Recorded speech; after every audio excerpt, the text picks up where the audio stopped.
Good morning, everybody. It is with great honor that I introduce the keynote speaker for this meeting, Dr. Phil Schauer. Unfortunately, he only has 40 minutes to speak, and if I really wanted to present him and include everything he's accomplished, it would be 45 minutes. So I'm going to keep this as brief as I can, but I just want to get the flavor of his accomplishments over a very short time frame. Phil was born in Phoenix, Arizona. He went to undergraduate school at Texas A&M. Then he went to medical school at Baylor College of Medicine in Texas, followed by a residency in University of Texas, San Antonio, and I believe we overlapped the same years there, although we didn't know each other then. He then did his minimally invasive laparoscopic fellowship at Duke, and he currently holds numerous titles, but he's a professor of surgery at the Cleveland Clinic, Lerner College of Medicine. In addition to everything else, he also spent 4 years in the Naval Reserves. Phil is on multiple editorial boards. He has numerous awards and accomplishments. He's currently the director of the Cleveland Clinic Bariatric Metabolic Institute, the BMI. He's the director of the Advanced Laparoscopy and Bariatric Surgery Program at Cleveland Clinic. He's the associate director of the Simulation and Advanced Skills Laboratory. He has over 353 papers, many of them in high-impact peer-reviewed journals such as New England Journal of Medicine, JAMA, JACS, you name it. He has been involved with training since day one. He has trained a multitude of leaders in our field who you all know very well, from Stacy Breathauer all the way to name someone else. Nin Win, yeah. I mean, the list goes on, and these are all the leaders now in our field. He came up with the concept of Obesity Week to work together with our medical colleagues to try to tackle this disease together. He was instrumental in changing the name of the American Society of Bariatric Surgery to the American Society of Metabolic and Bariatric Surgery. I believe that was during your president year, Phil? Yeah. And I could keep going on, and I tell you, it's just amazing how much one person can accomplish in a short period of time. But more importantly, and for me most significantly, I consider him a friend and a mentor. And without further ado, I'd like to invite our keynote speaker for this year's meeting, Phil Schauer, to come up and tell us something that he actually is best at telling us, which is the benefits of surgery over medical therapy. Phil?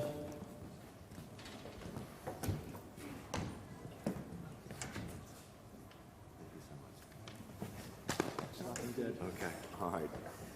Thank you, Scott. That was way over the top. That was very, very generous. I can't tell you what a thrill it is to be here in Israel. This is my second trip to Tel Aviv.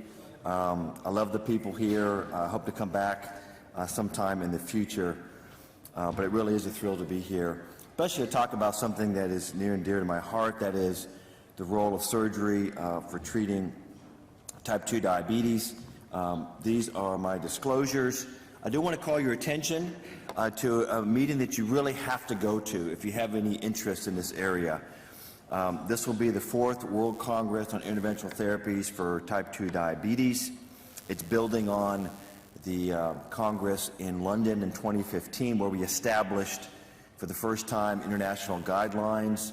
And the theme for this meeting in April in New York City is implementation of the guidelines. That is actually getting the guidelines in use throughout the world. So you really want to try to mark your calendars. Feel free to take a photograph of this if you want, so you can mark this on your schedule. Okay, so I do want to thank my very good friend, Scott Schauer. I think we go back some 20 years. Our careers are crossed the path multiple times. Not just a colleague, but a great friend. His son, Sam, is at Boston College, the same place where my daughter, Teresa, is at pre-med, and it's just amazing how our paths have crossed so many different times. I really appreciate, Scott, your friendship and the opportunity to talk at this prestigious conference. I'm also, Scott mentioned, I'm very proud of the fellows I've trained over the years. And I've trained a couple fellows from Israel. I'm not sure if they're here this morning. Maybe they have a little hangover because they took me out last night to a nice dinner. If I can advance this. some reason it's not advancing. There you go. Okay. Shai Eldar and Devere Froelich. Shai was one of our fellows in 2010, and Devere just about 3 years ago, and they both have very successful academic practices here in Israel, and I'm extremely proud of their accomplishments. I took them out to dinner last night at a wonderful restaurant right on the coast there. Devere gave me a ride. We walked over to what I thought was his car. It turns out that he gave me a lift on his motorcycle, gave me the thrill ride of my life, and we survived. Okay, the streets of Tel Aviv on a motorcycle. It was fun. So anyway, the treatment of type 2 diabetes is actually not that long ago.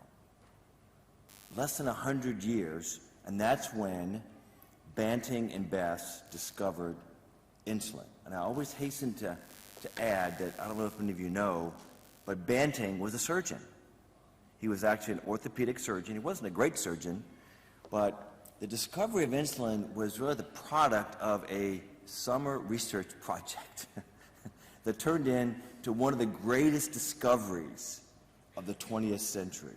And within 18 months of the summer research project, Banting was walking across the stage of Stockholm, the quickest awardee to a Nobel Prize in the stands today, in the history of the Nobel Prize, an extraordinary accomplishment. And it's really started the whole paradigm of treating type 2 diabetes with anything, with medications. Now, I want to point out that I think that this is clearly one of the greatest accomplishments in the field of type 2 diabetes, but I do think the second, or equally great accomplishment, is the introduction of metabolic surgery. And we have here my good friend, Professor Walter Porys, and Walter, you stand on the same stage, in my mind, with Banting, because I think the introduction of surgery has and is going to change the treatment of type 2 diabetes just as much as insulin. So I'm not on the voting panel in Stockholm, but Walter, if I was, you would get my vote for a Nobel Prize. So I don't know if many of you know about this incredible landmark study Walter published in 1995, the greatest title you could possibly imagine. Who would have thought an operation proves to be the best treatment of type 2 diabetes? He was way ahead of his time, 20 years ahead of his time. And basically, my whole talk today is basically to corroborate his initial findings and say, yes, Walter, you were right. It is true. Now, here's an interesting fact that some of you probably do not know, okay? In the history of Annals of Surgery, and it's the oldest surgical journal in the English language going back to 1883, this paper ranks in the top 3 in terms of overall citations in the history of Annals of Surgery. So, way to go, Walter. And also, it's a tribute to our field that a bariatric surgery paper is in the top 3 of all time Annals of Surgery. Okay, so the paradigm of treating diabetes hasn't really changed much since the introduction of insulin. It's basically been that of adding drug therapy upon drug therapy to treating type 2 diabetes. And it's important to quickly note that by the time the diagnosis is made, 50% of the beta cell mass is already gone, okay? Up to that point, the beta cells are overproducing insulin and compensating to maintain a state of euglycemia. But then at that point, we begin to see an acceleration of beta cell failure. And unfortunately, despite the fact of adding monotherapy, combination therapy, and finally insulin, we typically see in most patients over time a progression of the disease and ultimately the development of these dreaded micro and macrovascular complications. And unfortunately, nothing has come along, until recently, surgery, to really alter the natural history. Medications have slowed it down somewhat, have delayed the onset, but nothing has really radically changed the natural progression of type 2 diabetes. Now, here is a list of some of the medical treatments. This is an algorithm promoted by the American Association for the Clinical Treatment of Type 2 Diabetes, published just a few years ago, and you can see the number of different classes of medications. Usually it begins, lifestyle intervention, which is not very effective for most patients. Add metformin, then add one of these other classes of drugs, sulfonylureas, TZDs, DPP-4 inhibitors, GLP-1 agonists, and/or insulin, till you get to 3 or 4 drug combinations, and then ultimately most people, or many, will end up on insulin, which has its own sort of negative impact, especially on quality of life and body weight. So that's kind of typically what happens in most patients with diabetes. So I want to point out some fundamental weaknesses of this strategy of using medications. One is they rarely cause much weight loss, and many of these drugs actually cause weight gain, which perpetuates this vicious cycle of insulin resistance. When you start adding drugs, you also impair adherence to these drugs. The more drugs the patient is taking, the less likely they'd be adherent or compliant with the drug regimen, therefore defeating the whole purpose of the strategy. These drugs typically have a fairly modest impact on improving A1C. The most potent drugs will drop an A1C by 1 point. I'm going to show you that surgery can drop an A1C by 3 points, so 3 times as powerful. You get a modest improvement in other diabetes comorbidities. Okay? Yes, blood pressure can improve, lipids can improve, but these drugs really affect some of the other problems like sleep apnea, fatty liver disease, osteoarthritis, many of these other associated comorbid conditions that surgery can improve upon. You get a modest reduction in microvascular complications with medications. You also get a modest reduction in macrovascular complications, and only recently have there been some studies that show actually a fairly modest reduction in overall mortality of the disease. So there's some fundamental weaknesses that I will show you surgery can definitely supersede in terms of these categories. Now, just briefly to point out some of these weaknesses, most of you are aware of the Look Ahead trial, the largest, most expensive lifestyle intervention study ever conducted. It cost the U.S. government some $300 million. Followed patients over 10 years with a very aggressive, intense lifestyle strategy compared to a control group who had sort of standard of care. I'll point out that these patients also got medical treatment for the diabetes as well. And you can see that at the end of 10 years, fairly modest weight loss.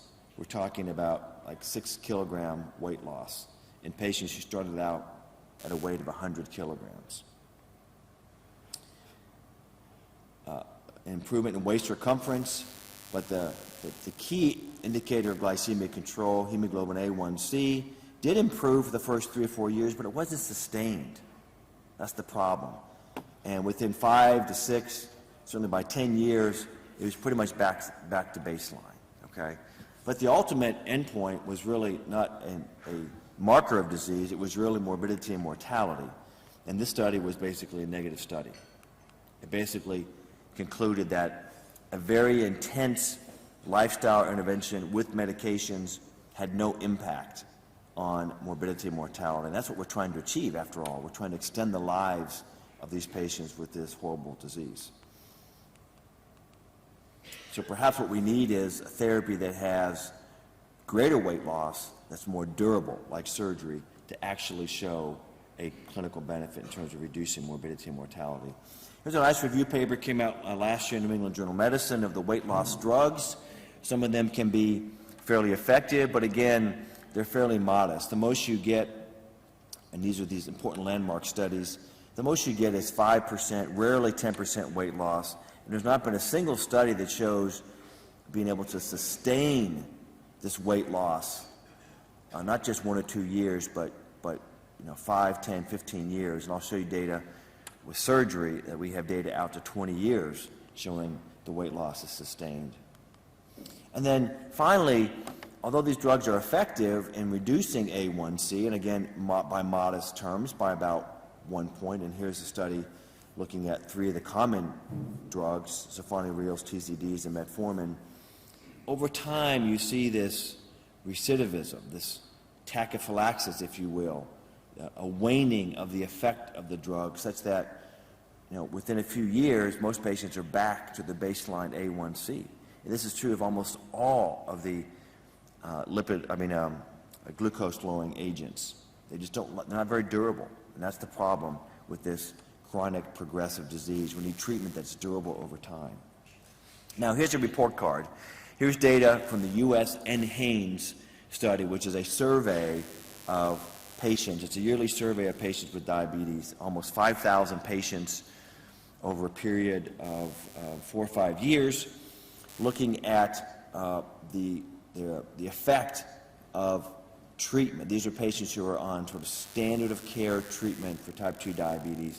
And you can see here that only about 50% are at their appropriate A1C target. Only 50% are at blood pressure and lipid targets. And looking at all three together, less than 20%, only 1 in 5, is actually at all three key targets of therapy. And we know these targets of therapy are critically important because they're associated with the dreaded complications of type 2 diabetes.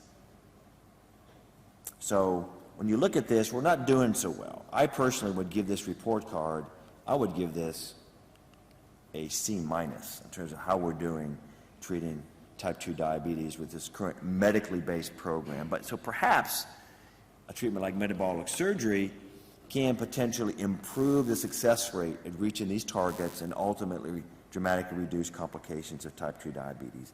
And even in some patients, we can achieve a long-term remission, which is about as close to a cure as you can get today for type 2 diabetes.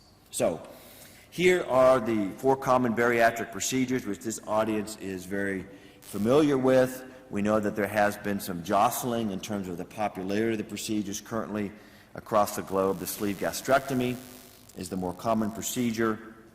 Recently leapfrogged the gastric bypass. The gastric band continues to be dropping down in popularity. And then the more aggressive BPD or duodenal switch really hasn't moved much. It's perhaps the most effective operation, but it also has the highest rate of long-term morbidity. But these are the operations we really have to work with. And I'm going to talk to you about first, quickly, we need to acknowledge the downsides of surgery, the overall complications of these procedures. But we should keep in mind the relative risk compared to other common operations. So here's an important study from the labs group, New England Journal of Medicine. Very, very reliable data showing the overall morbidity and mortality of gastric bypass and gastric banding around 0.3%, and major morbidity less than 5%. This is very reliable data that's been corroborated by numerous studies, and the more recent studies show an even lower mortality in the 0.1 to 0.2%. That's pretty remarkable when you think about that. I mean, that puts bariatric surgery in line with other very common procedures. Here's a very large study looking at the American College of Surgeons database of over 60,000 diabetics who underwent various types of operations, and this shows you the overall morbidity of these procedures. Look at coronary artery bypass. Almost half the patients have some type of major complication, whereas gastric bypass down here, 3.4%, which is actually even a touch lower than hysterectomy and cholecystectomy. So I think it's hats off to our field and the surgeons who worked very hard at getting the complication rates down, so low. But we certainly do need to acknowledge that there are both short and long-term complications of these procedures, that are some of them very procedure-specific, typical post-surgical complications, bleeding, infection, blood clots, but again, comparable to low-risk procedures like gallbladder surgery. And then some of the longer-term issues that are related to nutrition, most of which can be prevented if we can just figure out ways to help our patients be more compliant with their vitamins and nutrients. But we certainly do need to acknowledge some of these weaknesses of the metabolic procedures. Now, what we're mostly interested in with both medical and surgical treatment is the long-term impact. Because after all, diabetes is a chronic disease. It doesn't go away. In fact, as I pointed out earlier, it tends to get worse over time. So what is the impact of these medical and or surgical treatment on the long-term macrovascular, microvascular complications, which take years actually to manifest after the disease is diagnosed. So let's first talk about surgery. We now have a wealth of data. Did you know that there are 20 trials now? 20 trials that have a mortality endpoint. Now, the one sort of weakness of these trials is they're not randomized controlled trials. I'll talk about that in just a minute. But every single one of these 20 trials, in fact, every trial that has looked at mortality as an endpoint comparing surgery to medical treatment has shown not just a small, but a large reduction in mortality favoring surgery.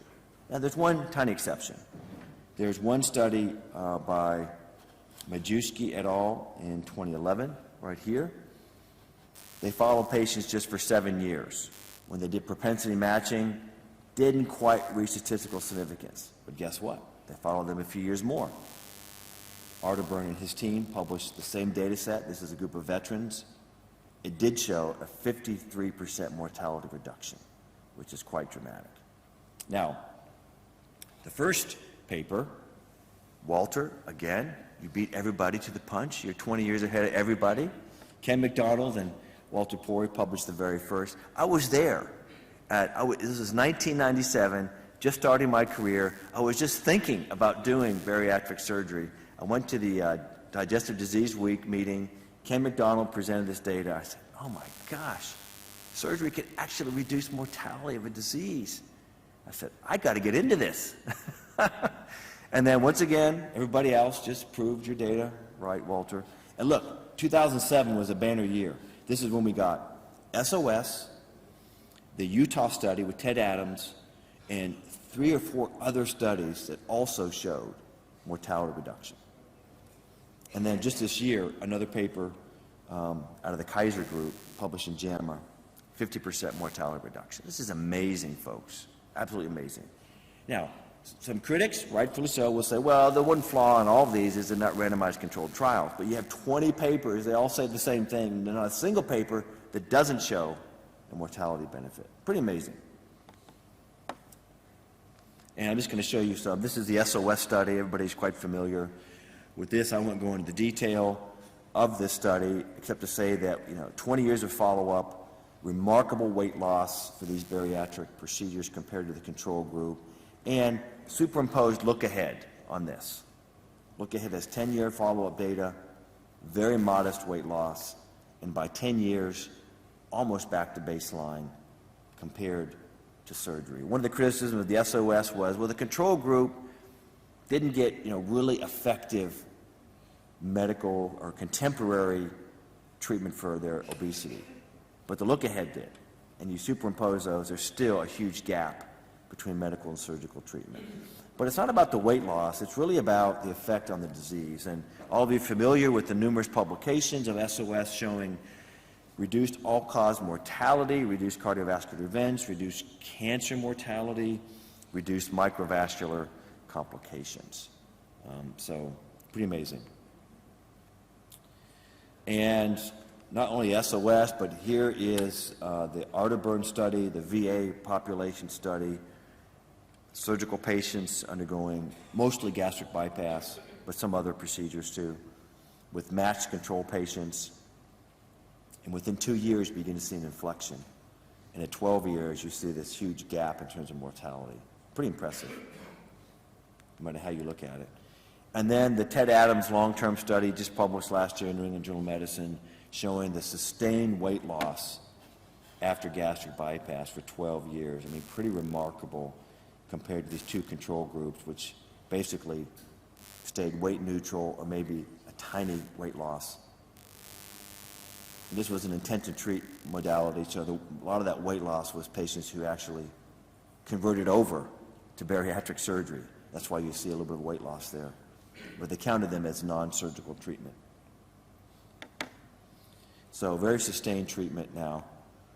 And then this was published earlier this year, reduction in microvascular complications. This is the Kaiser group I won't go into too much detail of the study, but a very large study, over 4,000 patients, some of whom had gastric bypass, 76%, 17% had sleeve gastrectomy, 7% had band, compared to matched patients who had usual care treatment for diabetes.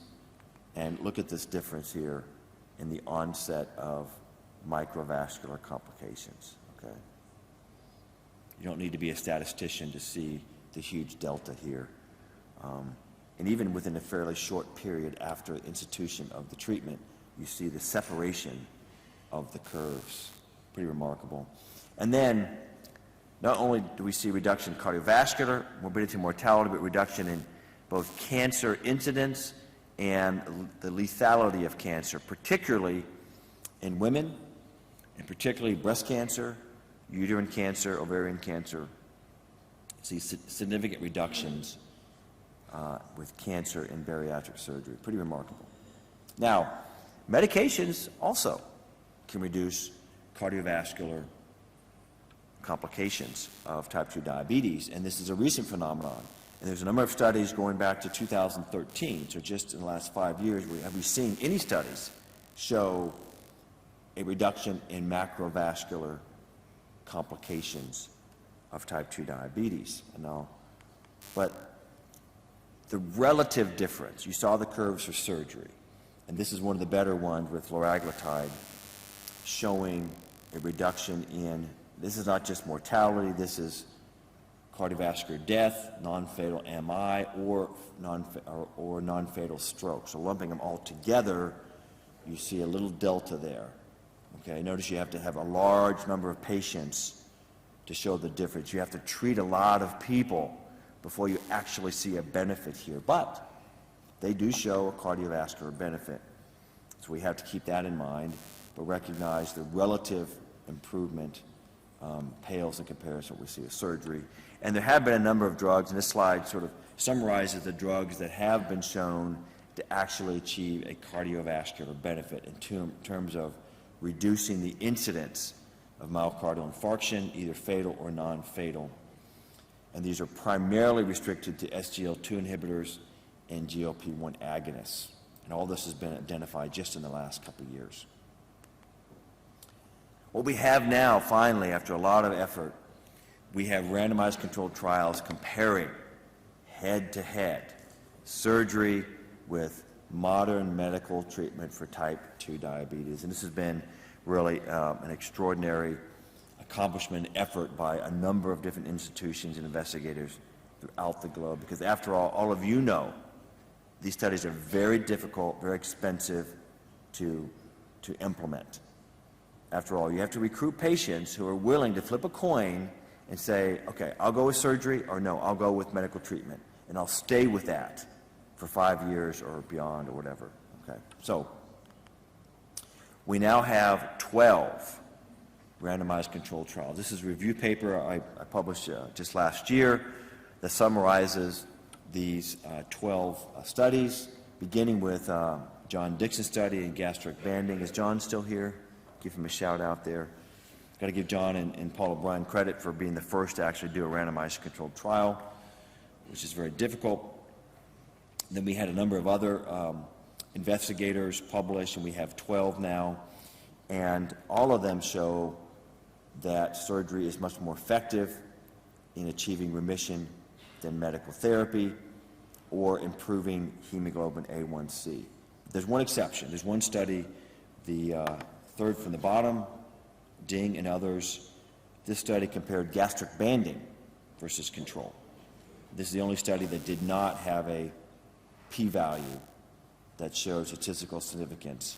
But this is not a big surprise to many of us, knowing that the gastric band has not really been shown to be that effective for treating type 2 diabetes compared to gastric bypass or sleeve gastrectomy. In fact, most of these randomized trials, controlled trials, predominantly is gastric bypass. The only one that has sleeve gastrectomy is the Stampede trial. Now, I also want to point out we now have 3 of these randomized controlled trials: the Stampede trial, the trial by Mingroni and Rubino, and trial by my former fellow, Saeed Akramadine, that have now 5-year data. So 5 years of data, which is pretty impressive with these studies. But I do want to just briefly highlight, since I'm most familiar, a little bit about the STAMPEDE trial. So this study published our initial results in 2012, the 1-year data, and then our 3-year data was published in 2014, and then 5-year data published this last year. We were fortunate that New England liked our paper, and so they published the results 3 times, which is kind of unusual for that journal. And this was funded by Ethicon. I want to give them credit for supporting this, and also the Cleveland Clinic as well. It was an expensive study. So here are the treatment arms real briefly. We used a pretty intensive medical treatment regimen. We followed standard ADA guidelines. Patients had not only lifestyle intervention, but they had aggressive pharmacotherapy, and the goal was for our endocrinologists to get that A1C to 6% or less. And there were lots of visits with endocrinologists and psychologists and dietitians throughout the 5-year period. And then the other treatment arm was gastric bypass, and the third was sleeve gastrectomy. Okay? And they all were treated similarly in terms of medical management. The difference is, though, those that had surgery, instead of escalating drug therapy, typically the endocrinologists actually reduced drug therapy because they fairly quickly reached good glycemic control. Now, it's important to recognize, and not only for this, but for all the studies, when you're evaluating and analyzing, you got to look at how severe the diabetes was, okay? Because obviously the more severe the diabetes, the less likely they're to respond to medical or surgical therapy. So in this trial, patients had fairly advanced diabetes. On average, in all 3 arms, they had 8 years of diabetes. Their A1C was in poor control, right around 9%, despite the fact that most of them were on multimodal therapy. In fact, almost more than half the patients were on 3 drugs, and about half were on insulin. So these were heavily medicated patients, but they were still in very poor control. The average BMI was 36 in the study. We went as low as 27 and as high as 43 in this particular trial. And this is one of the most important graphs of the study, showing the relative change in A1C over the 5 years. And you see, fortunately, in all 3 groups, a fairly rapid improvement in the first few months, but surgery was much greater improvement and much greater sustained over the 5 years.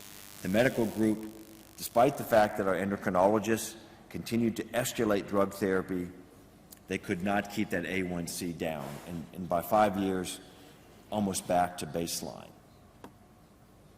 in terms of their A1C overall. And if you look at the 5-year assessment and the medical group, just a few were better than they were before.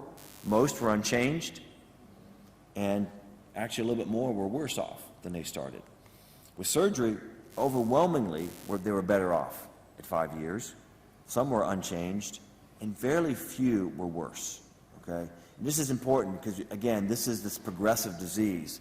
What we're trying to do with therapy is we're trying to alter the natural progression of the disease to reduce long-term complications.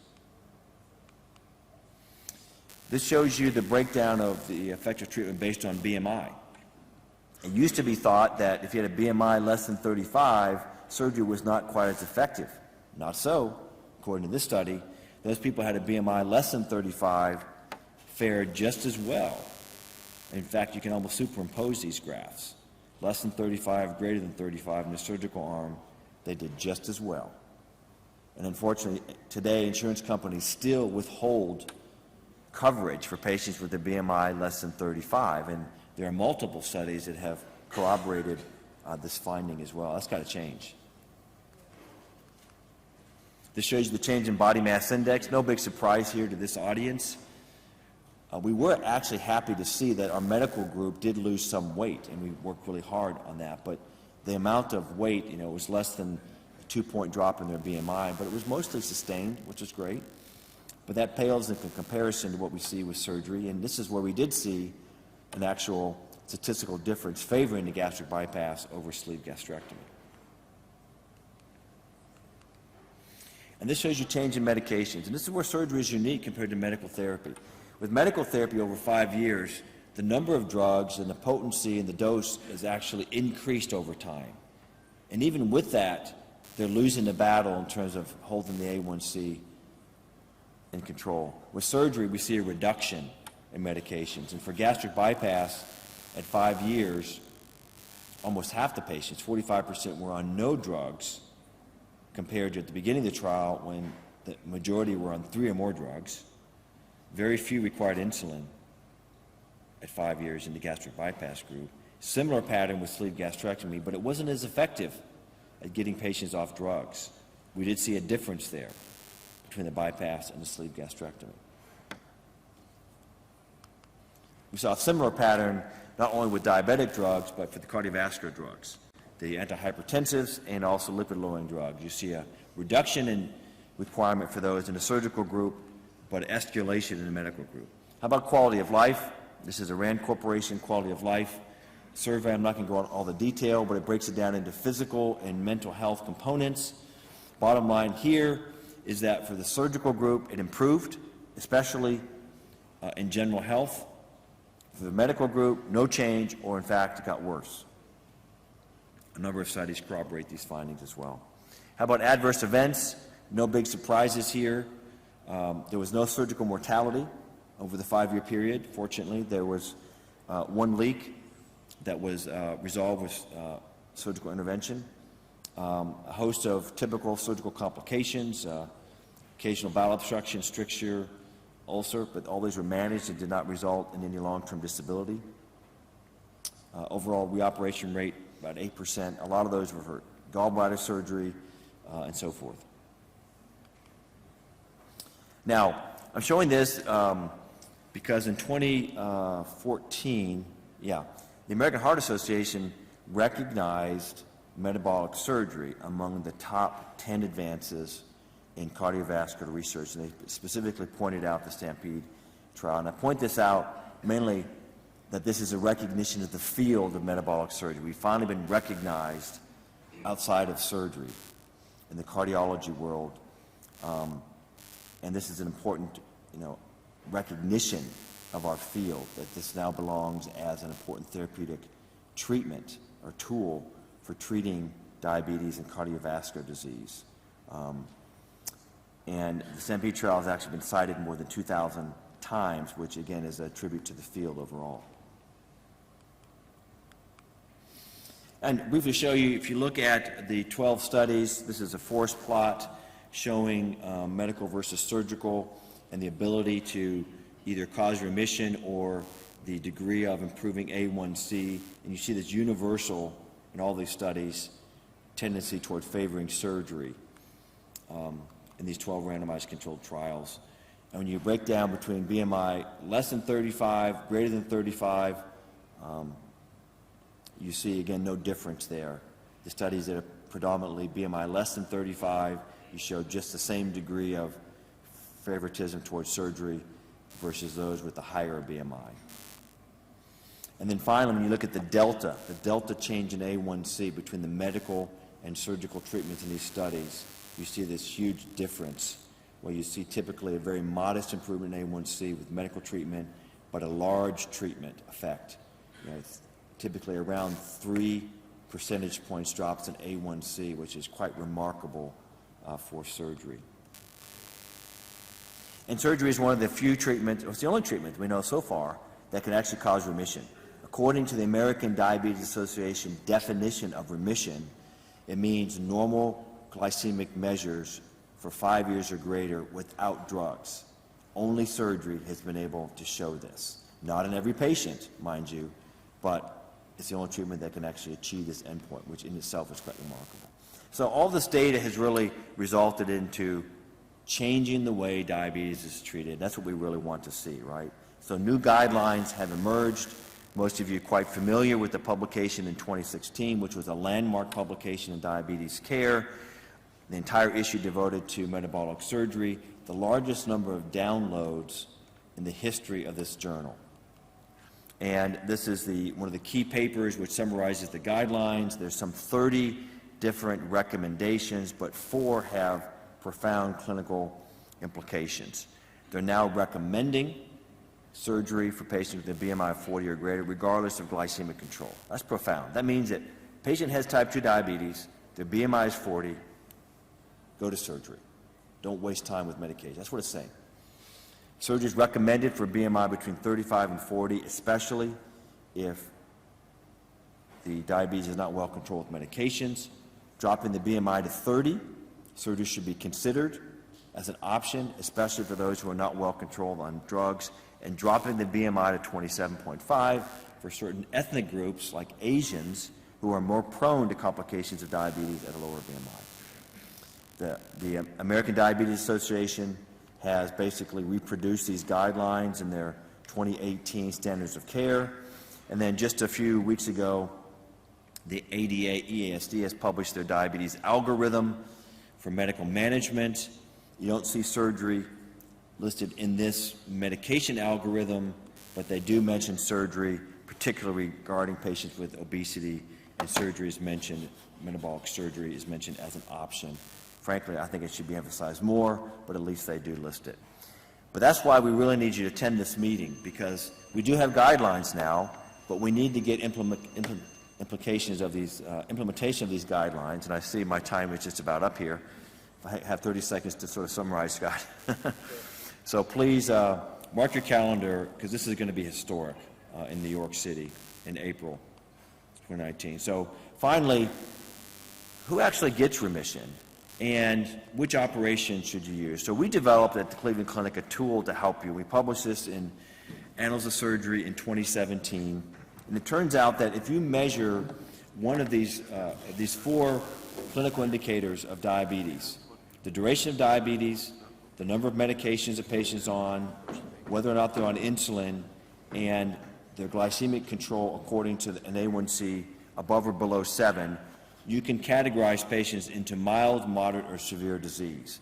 And it turns out, based on our sample of 900 patients, and some of these actually came from our colleagues in Barcelona with Joseph Vidal and Tony Lacey, that we have at least 5 years follow-up, you can basically determine the likelihood of reaching remission. It turns out if they have mild disease, both operations are quite effective, but the gastric bypass is a little bit more effective. If they have moderate disease, there's a big gap favoring the gastric bypass. And if they have severe disease, both of these treatments of surgery have a modest impact on remission. About 12% will get remission. And there you might want to actually consider sleeve gastrectomy, particularly if the patient is a high risk, which typically these are for those that have advanced diabetes. Okay, and there's an app. I want to take a picture of this. It's an app that's free on the internet, and you can use this in your clinic. Just punch in those characteristics, and the app will tell you which operation you might want to consider. So it's a Generation 1 product to at least allow you to use some evidence-based rationale for helping you with your procedure choice, as well as predicting the probability of remission in your patient. So finally, my goal was to really talk to you about which of these is superior, and I've developed this scorecard based on these characteristics. If you look at, and I ranked them according to Likert scale of 0 to 5, medicine versus surgery. In terms of glycemic control, surgery. Weight loss, surgery. The effect on other comorbid conditions, surgery. Medication reduction, surgery. Quality of life, surgery. There's about 4 randomized trials that show that.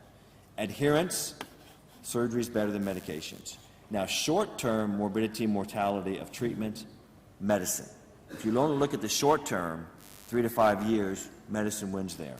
If you look at long-term morbidity of the treatment, that is a treatment, I'd give that a tie. But how about long-term reduction in microvascular complications, macrovascular complications, mortality? Give that to surgery. Short-term costs, a pill is cheaper than surgery. Surgery is $20,000. But if you look at the long-term costs, a number of studies show that surgery saves money in the long run. So you add all these up, what's your answer? Surgery. Okay. Now, the reality is that it's not surgery versus medication. It really is using both of these together appropriately. Okay. But I suggest the new paradigm change should actually be that we intervene with surgery earlier in the progression of disease, perhaps after the endocrinologist or primary care physician has utilized medications to its maximum potential, and if that's not getting patients to good control, then go to surgery. But don't wait 10 years. Do that sooner, maybe perhaps after 3 years, especially if they're not in good control or the burden of treatment is high, or in young patients. Patients who are diagnosed in the 30s, they're going to have this disease their entire life. Why not intervene with surgery early, put them in remission? Maybe they'll stay in remission most of their life. Isn't that cool? Okay. Here's another way to look at it.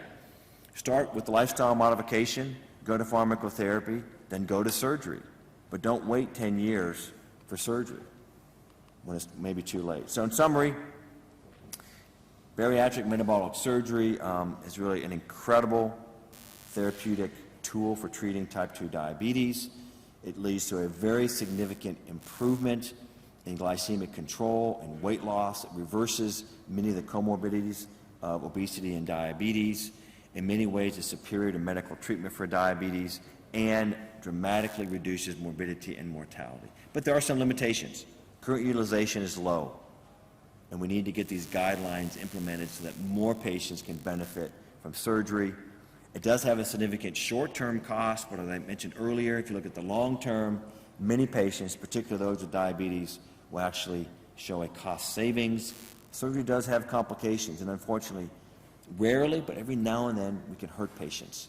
We've got to figure out ways to actually reduce complications even further. And finally, surgery can be a very powerful research tool to understand better the pathophysiology of diabetes so we can come up with better medical and surgical treatments. Finally, I want to just thank my colleagues who were involved in the Stampede trial, especially Dr. Sangeeta Kashyap, who is our lead endocrinologist, phenomenal endocrinologist, Deepak Bhatt, a noted cardiologist, surgeons, Ali Amini and Stacy Bretthauer, and Steve Nissen, the chair of cardiology at the Cleveland Clinic, and many others shown in the slide who were dramatically important in this study. And finally, let me just stop there and thank you all very much for your attention. Thank you so much.